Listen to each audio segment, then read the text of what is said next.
With the second round coming to a close, it's time to talk about the teams that got eliminated, looking at their situation and what's next for them. But I'm not here to waste your time, let's get into it. With the Nuggets, every year since they've won the title, they have gotten worse. And after firing their coach and GM before the playoffs, the only other place they can make changes is the roster. They have one of the best players ever in the middle of his prime in Jokic. You can't waste any years of his prime. One of their core four has to go, and it should be MPJ. When you look at the core four, MPJ's skill set, while valuable, he is the worst player out of the four. And he's making enough money while being a good player that can bring you back a wing that would better help their point of attack defense. I like Christian Braun, but he's more of a guard defender than a guy you want defending bigger wings, so the Nuggets trading MPJ for a guy like Andrew Wiggins makes sense, both with how he would fit on the team and the trade package they would have to give up to get him. Also, I want to give a shout out to David Adelman. He was impressive considering the situation he was in. The Nuggets should make him the full-time head coach. With the Cavs, I did not think I'd be talking about them getting eliminated right now, but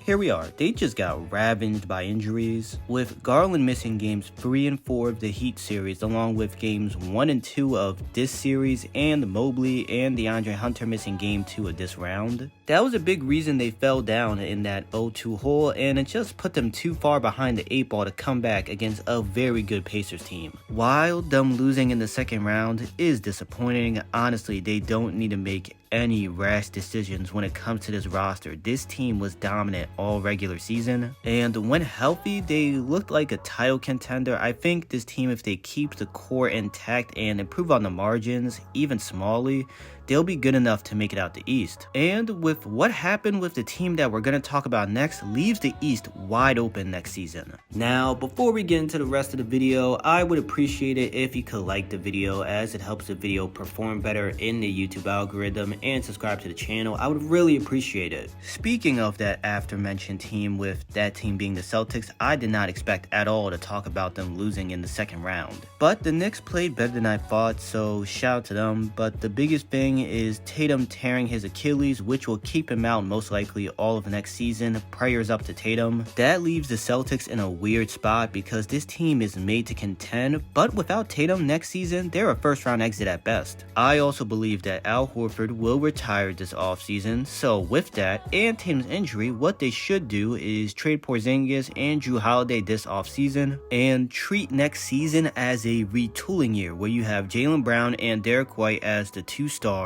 with the role players they have under contract and whatever players they get for Porzingis and Jrue, and just play out the season with no expectations. Or if Jaylen Brown has to miss a lot of next season because he has to get surgery on his meniscus, you can roll out Derek White with role players and play with no expectations. If they make the playoffs and lose in the first round, cool. But what would be even better is they tank next season, and since they control their pick, they can tank. Next year's draft is loaded at the top with Darren Peterson, AJ DeBanza, and Cam Boozer, who are all #1 pick franchise-changing talents. If the Celtics can land one of them to pair next to Tatum, Brown, Derek White while retooling the supporting cast, they can smoothly transition into a new era that reopens their title window. Now, going to the Warriors. Simply put, after losing Steph in Game 1 for the rest of the series because of his hamstring injury, they had no chance. But each of their series revealed that their supporting cast has to improve by bringing people in this offseason and some development internally. There was too many times in the first and second round that role players would hesitate to shoot the ball despite being wide open, or they would attack a closeout and have no idea what to do. Also, their lack of size became more apparent, especially in the first round against the Rockets, where in lineups with Steven Adams and Sengun were on the floor, they would kill them on the glass, especially the offensive glass. This offseason, they need to go get a true starting center and a big wing that doesn't hesitate to shoot from deep off the catch and knows how to attack closeouts consistently,